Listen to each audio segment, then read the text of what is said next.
Nous sommes le dimanche 9 février 2025. Mesdames et messieurs, bonjour et bienvenue sur Télé Djibouti pour suivre cette édition du 15 heures. Les titres de l'actualité de la mi-journée. Le ministre de l'Intérieur a fait une déclaration où il a porté connaissance à la population djiboutienne qu'il est interdit le port d'armes sur l'ensemble du territoire national. Également, dans l'actualité nationale, la modernisation de l'administration avec la numérisation des archives de la fonction publique. Et au Gaza, Israël se retire du corridor Netzarim.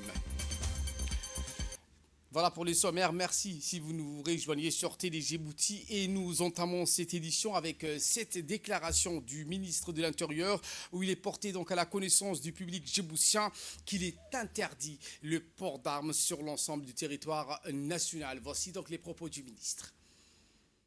Mesdames et messieurs, chers compatriotes, dans le cadre de la sécurité publique, il est porté à la connaissance de la population que, conformément aux dispositions légales en vigueur, le port d'armes à feu est strictement interdit sur l'ensemble du territoire national. Cette interdiction est d'une importance capitale et constitue un délit punissable par la loi.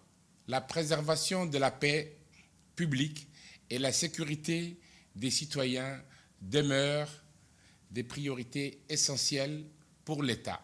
Dans le cadre de cette mesure, il est précisé notamment que les nomades se déplaçant pour le pâturage entre les pays frontaliers doivent impérativement déposer leurs armes au poste frontalier avancé avant d'entrer sur le territoire national.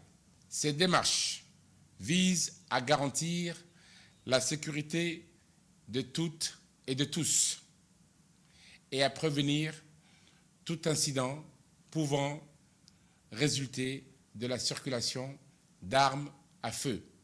Les forces de défense et de sécurité seront mobilisées pour mener des opérations de contrôle sur tout le territoire. Ces opérations permettront d'identifier et d'arrêter tout individu portant illégalement une arme à feu. Les personnes arrêtées seront systématiquement traduites devant la justice, et ce, conformément aux lois en vigueur. Mesdames et messieurs, l'État s'engage à agir avec fermeté pour assurer la sécurité de la population et à protéger l'intégrité de la nation. Il est impératif que chaque citoyen prenne conscience de l'importance de respecter les lois en vigueur. La coopération et la vigilance de toutes et de tous sont nécessaires pour garantir un environnement sécurisé et paisible.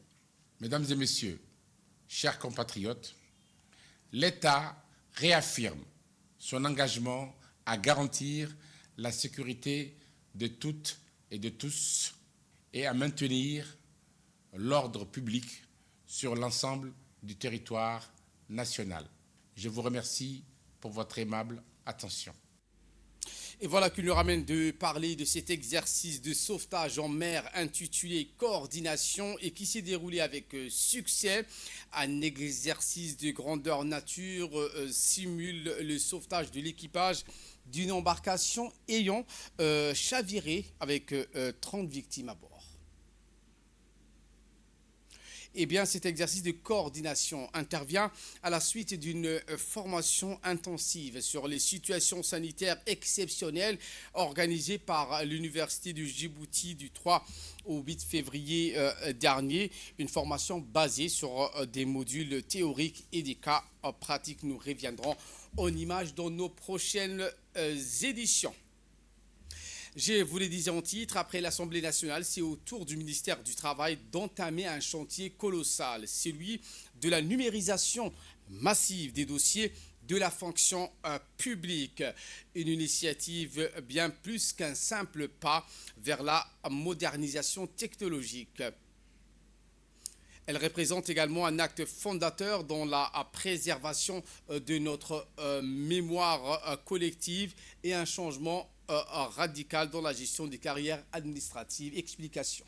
Le pas vers la modernisation technologique représente un acte fondateur dans la préservation de notre mémoire collective et un changement radical dans la gestion des carrières administratives. En collaboration avec une équipe de la présidence, le processus de numérisation des archives du ministère du Travail s'inscrit dans une logique à la fois pratique et symbolique. Pratiquement, il vise à simplifier les procédures administratives tout en renforçant la sécurité des données. Symboliquement, il constitue un hommage aux générations de fonctionnaires qui ont bâti et soutenu l'édifice public djiboutien. Ces dossiers, inestimables de l'évolution des politiques publiques et du parcours individuel, sont aujourd'hui sauvés grâce à cette entreprise visionnaire.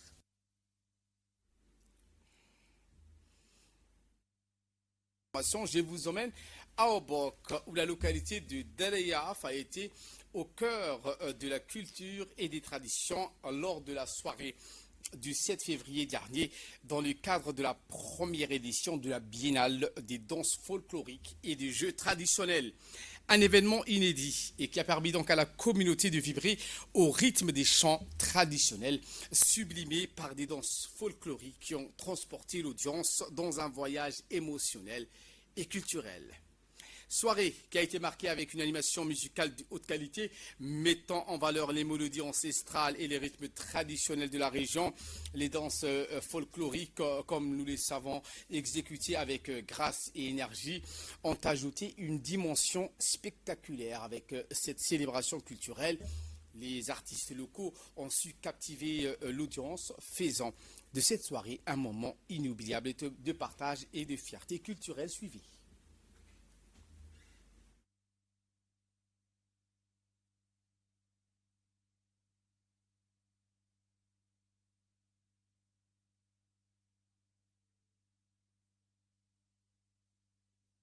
De cet événement culturel figurait le président du conseil régional de Hayou, les élus régionaux, les cadres du ministère de la Jeunesse et de la Culture, des représentants des mouvements associatifs culturels de la région d'Obok, ainsi que de nombreux invités du MARC. La présence de ces autorités et acteurs culturels a souligné donc l'importance de cette initiative dans la préservation et la promotion du patrimoine culturel local. Arta, cette fois avec la clôture du tournoi inter-service d'Arta, le lycée triomphe dans une ambiance de cohésion.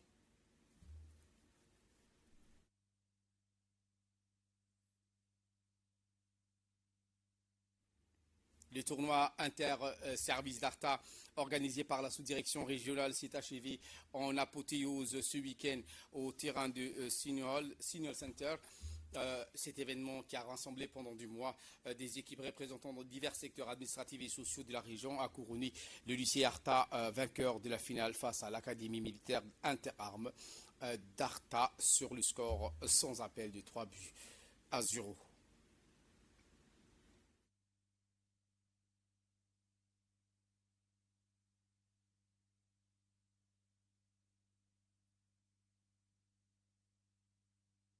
Avec la présence du préfet de la région, Hassan Dabali, le directeur des régions du secrétariat d'État chargé des sports, Omar Hassan Abdillahi.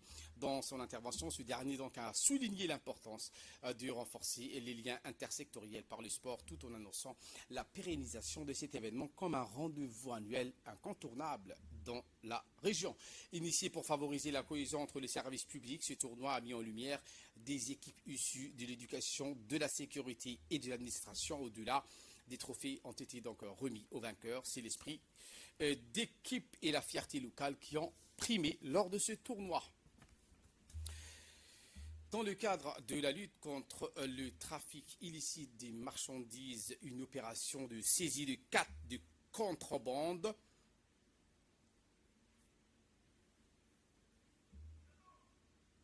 a eu lieu à l'école militaire de l'armée de Hol-Hol. Les équipes des douanes mobiles à l'école militaire de l'armée Hol-Hol ont démontré l'engagement indéfectible envers la préservation de l'intégrité économique nationale.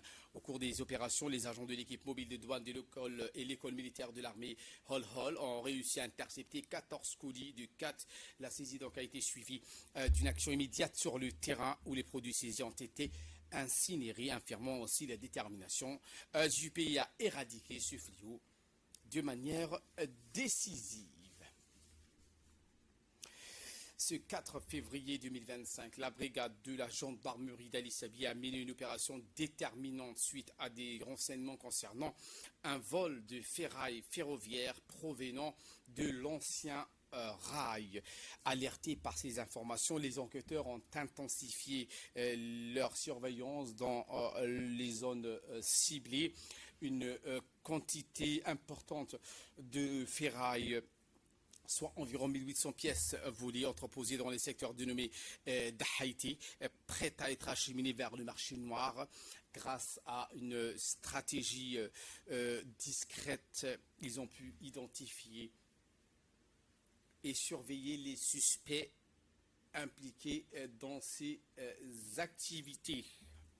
Quelques jours plus tard, l'opération a porté ses fruits lorsque 3 individus responsables accompagnés de 5 complices ont été interpellés. Les personnes poursuivies ont été donc conduites devant le substitut du procureur où ils devront répondre de leurs actes.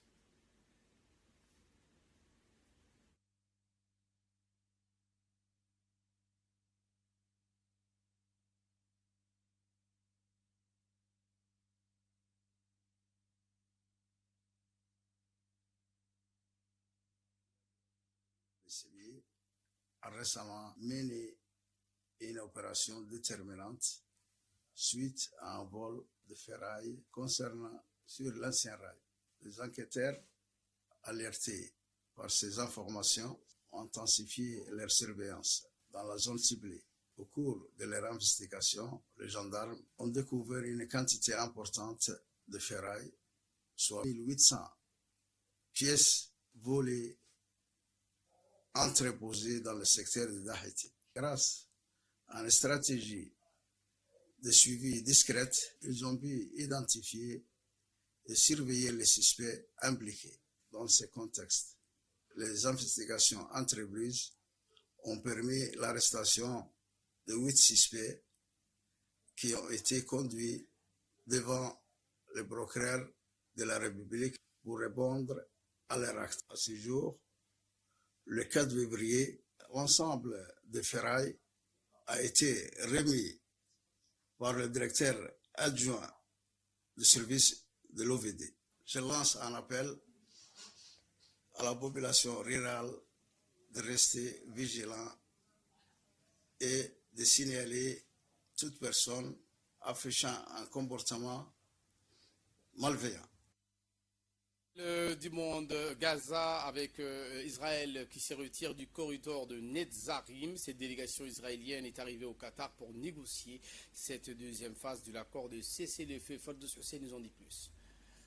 L'armée israélienne s'est retirée du corridor de Netzarim au centre de Gaza au 22e jour de la mise en œuvre de l'accord de cessez-le-feu. 162e division de l'armée sera déployée près de la frontière et que l'évacuation de Netzarim signifie le retrait complet des forces israéliennes du nord de la bande de Gaza, et ce, conformément à l'accord du cessez-le-feu. L'armée israélienne est censée se retirer complètement du corridor qui traverse Gaza et autorise la libre circulation entre les parties sud et nord de la bande de Gaza. Ce corridor, qui abritait une colonie israélienne illégale entre 1972 et 2005, était considéré comme important pour les ambitions des colons israéliens de rétablir une colonie dans la région. Le ministère palestinien des Affaires étrangères a mis en garde contre le nettoyage ethnique.